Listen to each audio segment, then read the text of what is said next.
Markus. Where does this podcast find you? Hi, Ben. Thanks for having me. So I'm in Berlin Mitte, actually, and I'm in one of the, I guess, 3 or 4 places where I tend to work. So either at home or in a cafe or bar. But today I'm in an office, actually, in one of my clients' offices in Berlin Mitte. I'm so glad we get to talk. You are, and I'm going to read off a list of words that describe you in essence. You are an entrepreneur, you're a journalist, you're an author, and you recently also started a new venture called Opaque. In fact, in German, it's Opaque. Why don't you tell us a little bit about yourself, who you are, what you do, and then we'll take it from there. Yeah, I've been spending quite a big part of my life being a journalist after university, and I worked for various, well, let's say magazines mostly. So, for example, I was Berlin correspondent of Monocle magazine, and I've been writing for many German publications such as Brand 1. And then after 10 years, I wrote a book called Meconomy, and I argued that today it's as easy as never before to actually start a company, start your own venture. You only need a good idea and a laptop. So I felt I wanted to do that, and I became a founder and an entrepreneur, and I founded my own company, a digital communications agency, content marketing based in Berlin, together with 2 friends, and it still exists. It's called Rethink, and I exited from that last year, and now I'm doing my next venture again, as you mentioned. It's called It seems like the entrepreneurship has not left you, and in fact, one after the next idea made it into being an actual company. You mentioned Meconomy, which is probably the way that we got to know each other. Although I think I first got to know you through your writing. Actually, I found the book to be incredibly inspiring when it first came out because it was really at the very, very beginning of this digital revolution, not just in the sense of access to the internet and apps and all of that, but really internet economy. And for those who are listening outside of Germany and Europe, at a time when there was no technology startup ecosystem, there were barely any digital agencies, really. It was very, very early. And certainly, I think your book was a real inspiration for me personally, for my personal journey. And then eventually we ended up having coffee in Berlin and got to know each other and became friends. That book was definitely almost ahead of its time, but certainly at the very, very beginning of this big transformation that put Berlin on the map. It put Germany and Europe on the map in terms of digital businesses and entrepreneurship. And then over the years, you've written multiple other books that always felt like they were at the forefront of what the next wave would be. Because I remember when you interviewed me for one of your following books, which I think was published in 2017, and it talks about digital exhaustion. So we came from Meconomy all the way to digital exhaustion. And now you have also written another book. How do you manage to stay at the pulse of the time? Because it's really interesting. Your writing is always at the intersection of technology and society. So I would love to hear a little bit more about how you examine where we are in the world, where society is at, and how do you make sense of all of those things? Well, I believe as a writer, and I've always been a writer as a journalist, it's a huge privilege and a luxury, even to be able to say, hey, this is something that interests me personally right now. It bothers me, or it makes me happy. I often, in writing my books, I often come from that very personal place where I think, hey, this is not okay. Why is it this way? And then I apply a very journalistic method to that, basically talking to, experts, reading lots of stuff, and trying to find out whether that notion I have is just my serendipity, or whether it's an actual topic that could be interesting for others. And well, yeah, I guess in the realm of talking about work and how work is changing, that worked really well in a way. In 2008, I published my first book saying that, hey, we don't have to go to the office every day. We can work from anywhere, having technology now. So why is it that we spend most of our waking time inside the office? That was 2008. That was pretty early. Mm-hmm. And I guess I became kind of obsessed with that question of how work changes and how our life changes through work. And as you mentioned, my perspective on the topic has become somewhat more critical over the years. I want to go a little bit into that because you are one of the people I love to talk the most about the future of work because of how you do examine it through different lenses, also, especially a critical lens, always a human lens. So if you go maybe from that moment where you wrote your first book and observation you had there to where you think we are now and the spaces in between, I would love to hear your thoughts on how has the future of work evolved? Where are we? What is the best case scenario, but also what are the real pitfalls that might be ahead? So, I mean, looking back at, let's say, 2008, 2010, even before COVID, for the first time, we had the opportunity of using technology to do at least knowledge work from anywhere, from wherever and whenever we felt was best for us. And that freed us from the chains to the desk, as people said at that time. And there was this huge narrative, and I was part of that narrative, I guess, saying this will make us more productive, more creative, it will make us happier. And the thing is, it just didn't materialize. This is not the world we live in today, and I guess everybody can relate to that. Yes, we did free ourselves from those chains to the desk, but we chained ourselves to the screens, and work is seeping into every part of our lives. We are, always constantly distracted. The calendars are always full. There's one call after the other. And this, I believe, is the opposite of being more productive, more creative, and happier. And frankly, this is a disaster, and it's a wasted chance. And I believe we still have the chance to make that better, but we have to think about work differently to do that. And we probably have to go back to that initial narrative. That was a very positive one and a very, I guess, empowering one. Is part of the problem that you experience in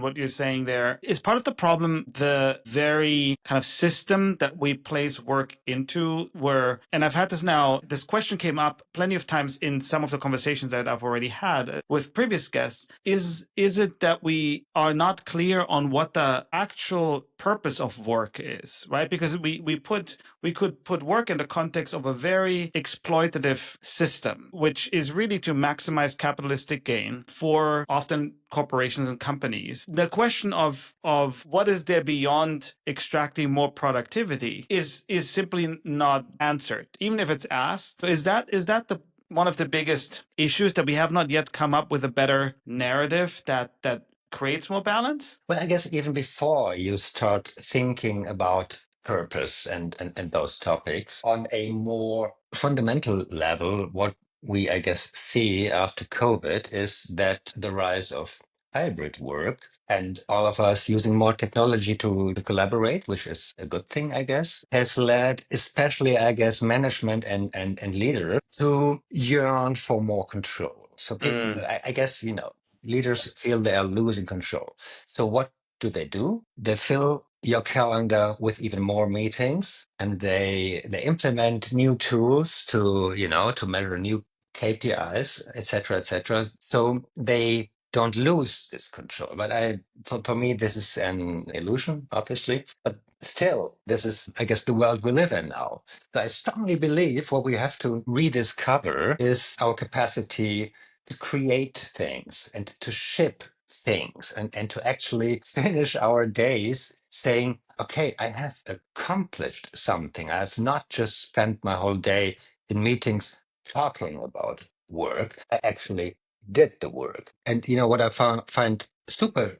depressing, but also interesting, is that even Microsoft, in their work trend index, I think they call it, it's a global, Yeah. global research they do every year. They found that knowledge workers spend 60% of their working time now with collaboration. So people only have like 40% to do creative work, to do strategic work, and people are unhappy with that. They just don't know how to change that. So I believe, yeah, talking about purpose and all these things is important. But before we can do that, we actually have to kind of free ourselves from all those tools and processes and bureaucracy. And as you said, that's actually first and foremost a leadership challenge and task to reconfigure.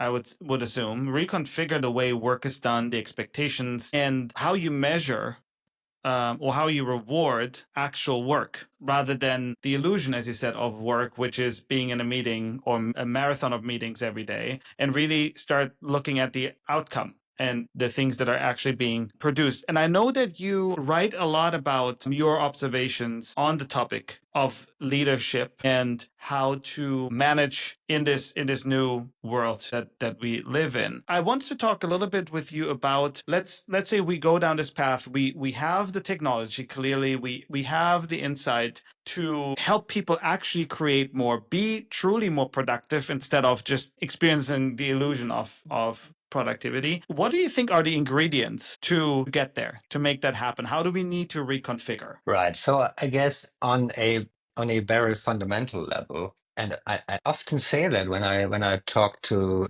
clients in Germany, organizations in Germany, I often say that leaders, managers need to learn new communication skills, internal communication skills, Mm-hmm.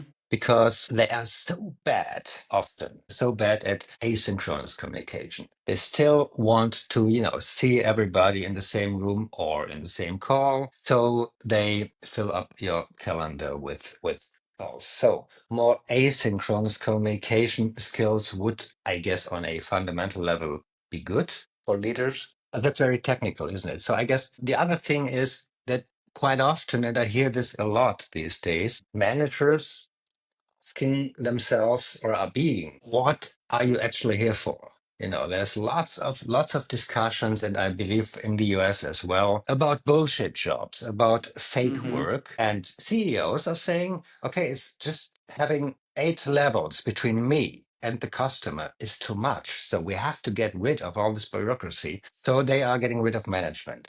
So that's a huge identity crisis, I believe, for many managers out there saying, whoa, especially if AI is coming in and taking over all those routine jobs, maybe I am not needed that much. And I guess one answer to the question, what are you there for, is to look at it from a skill perspective. Mm-hmm.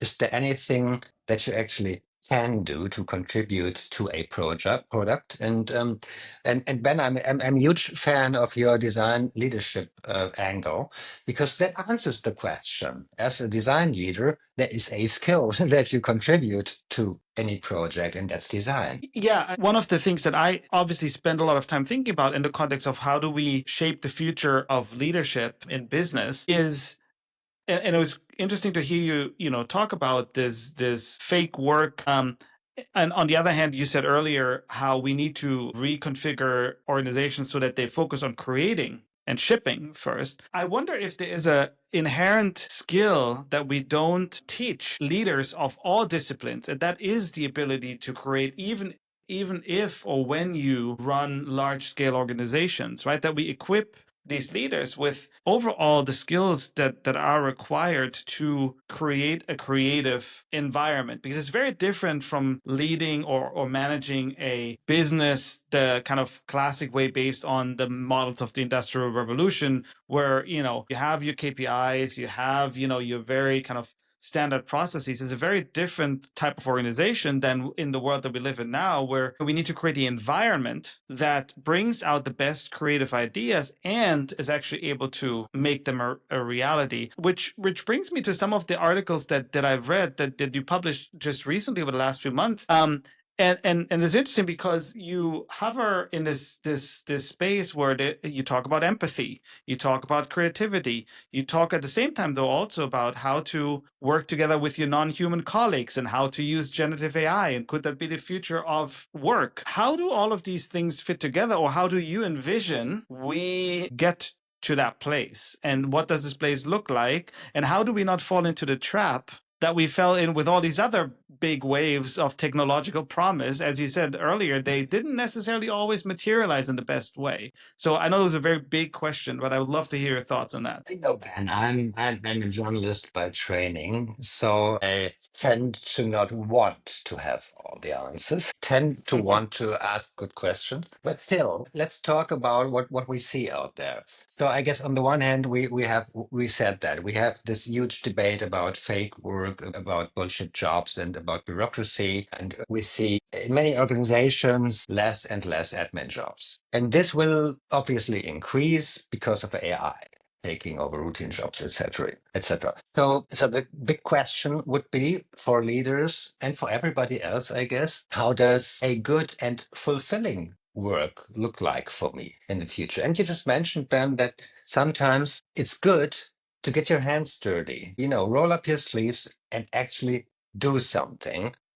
Managers, leaders don't do that anymore. And I've been there. I've been there. You are just in meetings and you just tell other people what you expect of them. Okay, let's have the next meeting in 3 days, and then I'm going to look at your work again. And I didn't write anything myself anymore. I didn't actually create anything anymore. And to be honest, it made me unhappy. And I think this is something that I hope many leaders can relate to. That, for example, writing, I mean, not everybody can write, but let's say a little writing on the side can help you focus, can help you figure out what you actually think about certain topics. So I guess, yes, creating something and not just steering the project would be, I believe, a better future for many leaders, if only because the project management will be done by AI anyway. Yes, I think it's a question that I had for you. It's great that it's kind of naturally coming up because you mentioned very early in the conversation about AI and I know also in some of your articles you wrote about generative AI and how it can really potentially support a lot of this kind of busy work and the managerial side of things. Which brings me then to the questions. Okay, well, if that's the case, and we already know that there's a lot of this fake work, happening, especially on the managerial level, do we need to really seriously think about how we develop skills for business leaders in the future? And I know that you also teach at a business school, actually, and you spend time with your students talking about the future of work. In the context of all of that, there's a reskilling part, and then there is of course, preparing the next generation. I want to first focus on the reskilling part because you do consult and advise a lot of C-suite executives, and especially in Germany and Central Europe, I think there's a huge need of reskilling. What are some of those skills that you think are critical for top managers, top executives to really reshape their organizations to be ready for that new future of work? Because that's seemingly something that is already way underway, and we need to step up and accelerate that transformation. Definitely. I mean, I guess we're creating something, leading by example, by being able to also create something. I guess that will be a leadership skill in the future. It will probably also make you happier as a leader because you can then outsource many of the pure management tasks to technology. So I guess that would be one skill that leaders in the future need, if only because there will be much fewer leaders in organizations. We see all this self-organization. We see platforms where people can skill-based find their own projects supported by AI. So there is much less a need for the classical management role, I believe, in the future. So what would help, I guess, is leaders who can actually say, hey, I know what you're doing there. I've done it. And you know what? I'm gonna do it now. I'm gonna help you do it. I'm gonna be part of that team. And I know that sounds unrealistic in big corporations, but I would nevertheless try that. I wonder if, especially because it sounds unrealistic for big corporations, if that is in fact, the impulse that is needed. Because I think the natural instinct is, because of the complexity of a large corporation, we believe that our best approach is to abstract it and to build layers and layers, and of processes around it, basically. But because of that, I wonder if that is actually the right impulse, and leaning into that discomfort will produce the kind of organization that is actually needed, because it is not just potentially necessary, as there's going to be less leaders, but also probably the thing that actually motivates the rest of the team to do their truly best work. Right now, this is like third or fourth time that I hear you mentioning happiness, which is also seemingly something that is incredibly important, especially in creative knowledge work, right? Is to create an environment where you feel fulfilled and happy most of the time as you're doing the work. What are the reasons why it shouldn't work? Or why we've had conversations over a decade now. Every time there's a new big technological wave, we as society get really excited by the big promise. But then oftentimes, as you said earlier, the promise falls short. What do you see as some of the potential hurdles, and how might we overcome those hurdles? Okay, so I guess we have to be super careful not to believe every narrative that's being told by big tech companies, obviously, because they want to sell their products, right? So if Microsoft tells us that people spend too much time in Outlook and Teams, you think, why would they do that? It's their product after all. Well, of course, they do it because they want to sell you Copilot, because Copilot can That's then right. help you spend less time in Teams. That's, I guess, an upselling strategy, which does not mean that it's wrong, right? I mean, just because it's a sales pitch, it could also be true. And I think this is where leaders and management have to be really careful, but also have a potential huge upside. Because if you implement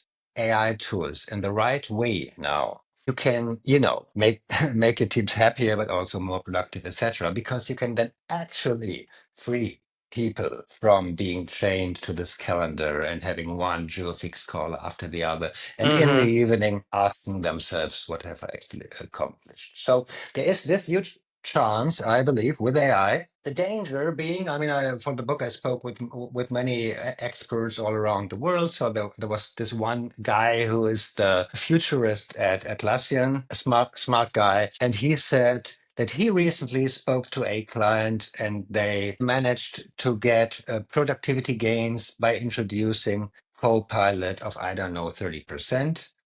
And then they filled all this time with extra meetings again. So you should not do that, I guess.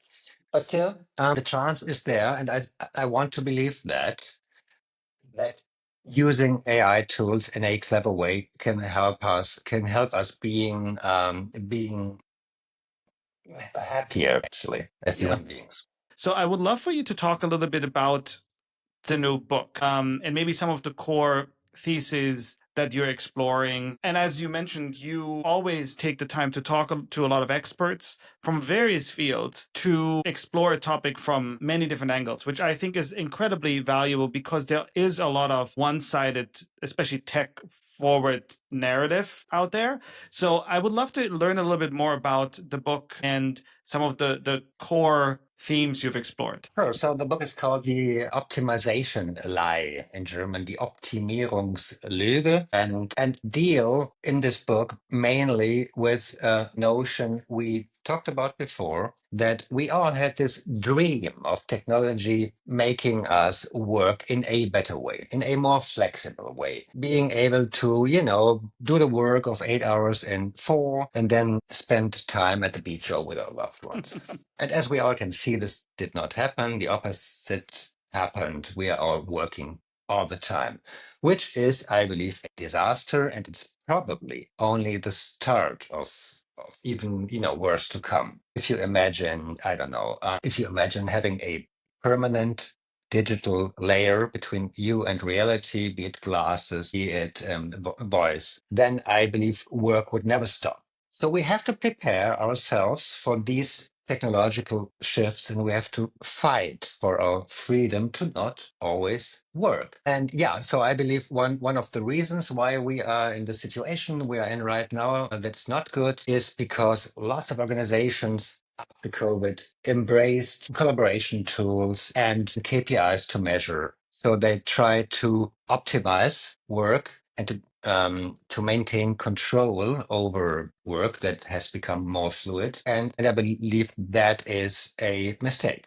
that we have to correct. So the optimization lie, when I first saw the title, I thought was so pointed, because I think there's two parts to it, right? There's the optimization part, which we briefly touched on at the very beginning, where optimizing for what is the question, right? So often for efficiency gains, productivity gains, to extract maximum capitalistic gain is typically what's being optimized for. And then the lie part is interesting, and I would love to ask you a little bit about that, because that's the human consequence of it all, right? It's packed into that, and because there's a false promise there. So, and I wonder if it goes beyond just, hey, you were promised that you would have 4 out of 8 hours to go be at the beach. If there's something that's deeper than that, what do you think? Well, I mean, if you look at younger people today, most of them, they don't have only one job. Instead, they have, many projects. And that seems to be a better way probably to spend your working life. You can be a yoga teacher, and you can still have a side hustle besides having your own job. So if this is one way of structuring your work life, and I was not raised that way necessarily, I'm a bit older. For me, you would have one job in your life. If this is a better way to structure your work life, then why not make this possible? I believe we need a more fluid concept of how we can organize work. Fluid meaning that it is not only accepted, but also possible to have different roles, to have different projects while still being a professional. Now, this is the exact opposite of most jobs today, Yeah. where, as we said, you have your whole calendar full of calls and meetings all day long. So I believe that here AI can play a role, because having a more fluid concept of work needs probably a new operating system in the background that helps you organize that. So people from, freelancers and employees can still work together on one project from different parts of the world. And technology today does not really help doing that. Not enough. I believe that most tools we see today still mimic the old analog world. Mhm. The calendar is a calendar. Teams is like a meeting room. If we try to think more creatively about what AI could do to make our working life more fluid and more personal, I think there are lots of things that tech companies could come up with. That's really fascinating and really interesting to think about, because it makes me immediately think about the leadership challenges you mentioned earlier. When you talk to people as you were writing the book and researching for the book, did you find support or interest in reshaping? Because it really requires you to reshape everything that a company does and how it operates to actually make something like this a reality. Are there any companies out there that are exploring these very, very different fluid setups, AI first setups? I had read a LinkedIn post or an article by Scott Belsky, who used to be at Adobe, about what I think he calls cognicos, so companies that are built around AI as the operating system. But have you found any companies or any experts? And what did you hear? One example from Germany, and I've just been visiting this company for an article I'm writing, is Bayer. Big chemical company. They have been in a not so good situation economically because they took over Monsanto, lots of lawsuits, etc., etc. So they had to reinvent themselves. Mm-hmm. And then you see, he's one of those guys I mentioned earlier, who said that I can't have 8 levels between me and my customer. I don't need all this bureaucracy. I don't Mm-hmm. need all this management. So he fired quite a lot of them. Mm-hmm. But the interesting question is what came instead, right? Yes. So here's an example that I found interesting. They established a skill-based platform where people can go search for new projects, but also this digital platform suggests projects for you based on your skills. So it's not your boss anymore telling you, hey, you're going to do this next for, I don't know, 8 weeks. But instead, you can find out yourself and you can be found by other people. Fascinating. Yeah, and I believe those kinds of platforms, they have been tried before in the past, but Hmm. what's different here, I believe, one, it is for everyone. There's 100,000 people working for Bayer worldwide. It's for everyone. And two, it's AI based. So it actually, does the searching for you and it suggests projects for you based on your LinkedIn profile, etc. So that sounds pretty smart, I guess. And I talked to young people working there Hmm. and they just love it because they say it's so much easier. Yeah, it feels so much more natural. I'm just talking to, people in Japan who say they want me on their project. Yeah, and So probably that's more good. motivating too, right? So to your point about happier and more Yeah. fulfilled, it's probably Yeah. more motivating and exciting when you get the chance to work on interesting project with different people that challenge you, that have you grow, and you're not bound to one location, you're not bound to maybe in one department or one specific product line. Yeah. And I can at And the you know same time what? also And you know what? I think that's actually how freelancers work all the time. And that has been a topic I've been thinking about a lot over, basically my whole career. Why can't we have both? Why can't we have the flexibility of freelancers who hop from one exciting project to the next while still doing um, high level work that you often only can do as an employee? Yeah, I think it's one of those ideas, and it's great to hear that it's actually being implemented at scale because I think it's one of the big arguments you often hear is, well, this is a great idea, but this company is 50 years old, 100 years old, and 100,000 people plus. We cannot do this here, but it's great to hear that there are already examples, and we're just at the very beginning. The next thought that I had after that was, how would this work if it's outside of the context of one particular company? Is there a place for a platform operating system, that does this, but does it independent of a specific company Yeah. or Great question. across Great different question. companies? I asked them that. Okay, great. So I spoke to the guy who implemented the platform within Bayer, this company, and I said, "Well, that's cool. Now you could also add freelancers and subcontractors to that." And he said, "Well, I mean, that's probably a bit difficult." Giving German laws, and that could be not so easy in Germany. But he said what could be, and he would love to see that, what could be interesting is to have APIs of this buyer platform talking to another company's platform and lots of other companies, fluid platforms, so that people can, in a fluid way, go look for other projects, probably even other jobs at a different company. So for him, this is technically totally feasible. And it would make a lot of sense. It's not yet here, so Ben, you can invent that. It's probably going to make you. It's one of those things where I have so many questions that brings to mind because it's really exciting to think about from leadership questions or how do you self-identify now as a leader that actually also within this context is continuously wanted and required and suggested to be the right leader for a project, right? Because if it applies to everyone, it applies to everyone, no matter their title or level or seniority. So that's one thing that's really interesting. And the other thing is, companies and big corporations put a lot of emphasis on not only intellectual property in the sense of patents, but also in terms of the knowledge that's within the organization and having top experts move from one company to another is not necessarily incentivized in the current system we live in. So I'm wondering how that could work. On the flip side, there are probably other areas and other markets in which that is very normal. Like one of the analogies that comes to mind for me are sports teams, certainly professional athletes, right? But how do you think about that, or have you researched some of that? A movie production would be another example, right? Where experts come Right. together for a certain time and produce something that is hopefully successful, but in any case made very professionally, and then they just, go their different ways. So lots of companies I'm talking to in my job as a consultant today, think about collaborations. Collaborations seems to be a big thing. Like, can we Mhm. collaborate with another brand to do something interesting?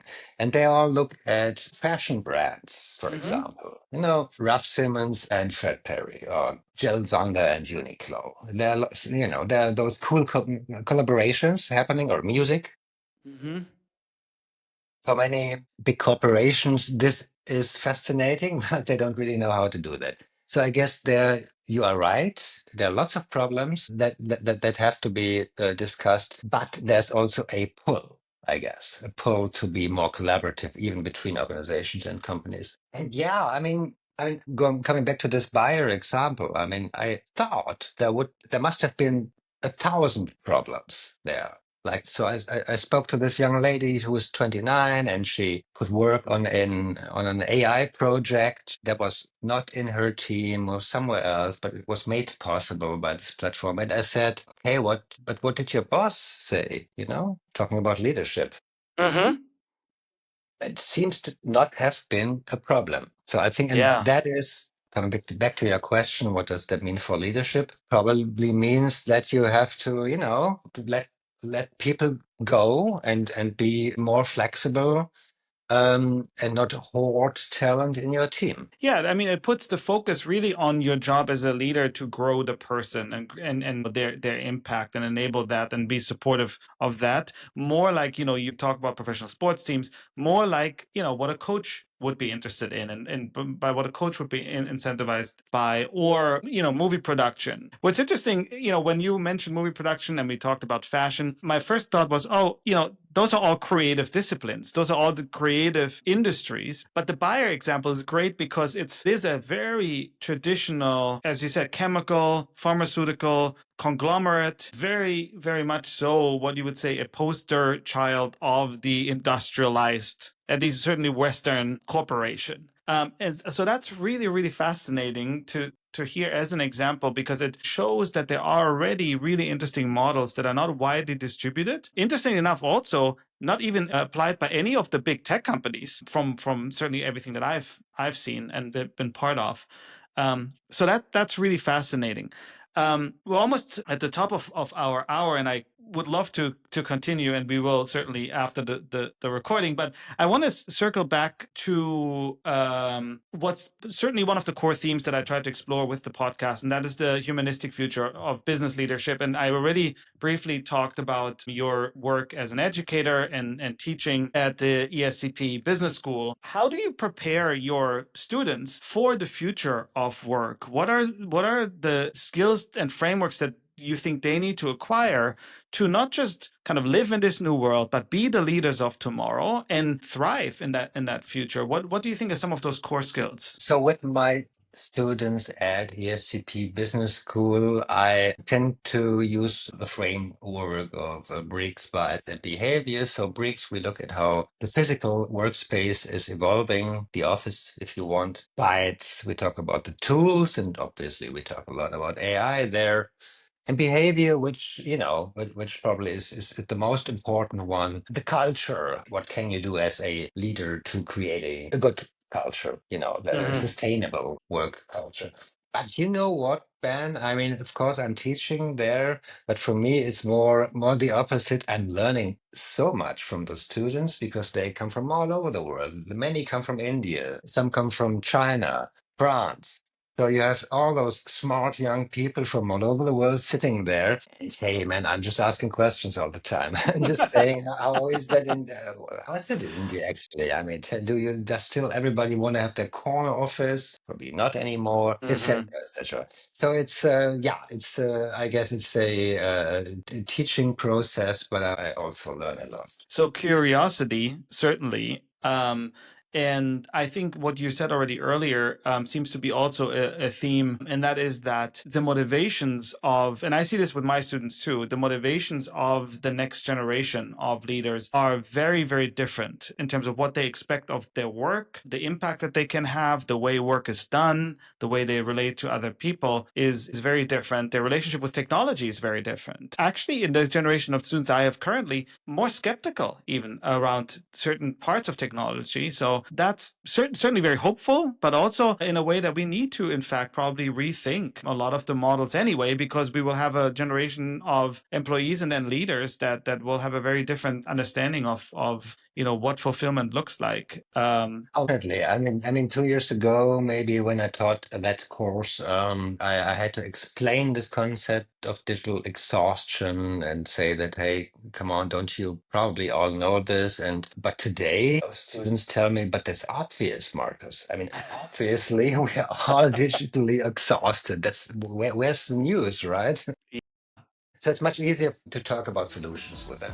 And with that hopeful notion, we'll wrap for today. We will make sure that we link to your new book in the show notes. And thank you so much for a really inspiring conversation, as always. Thank you so much for it.